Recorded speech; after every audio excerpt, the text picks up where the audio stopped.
যার জন্য তোমার রক্ত তুমি পানি করলা গোলাপ, কিন্তু তোমার সঙ্গে নয়, কিন্তু তোমার এক পয়সার উপকারে আসবে না। ঠিক না বেঠিক?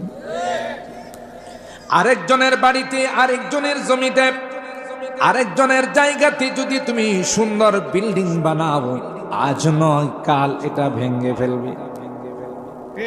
সরকারি রাস্তায় যদি মার্কেট করে থাকবে না, ভাঙবে। কারণ এই জায়গাটা আমার নয়, এটা আরেকজনের জায়গা। জোরে বলুন ঠিক না বেঠিক? এই জন্য তো কবি বলেন, পরের জায়গা পরের জমি ঘর বানিয়ে আমি রই। পরের জায়গা পরের জমি ঘর বানিয়ে আমি রই, আমি তো সেই ঘরের মালিক নই।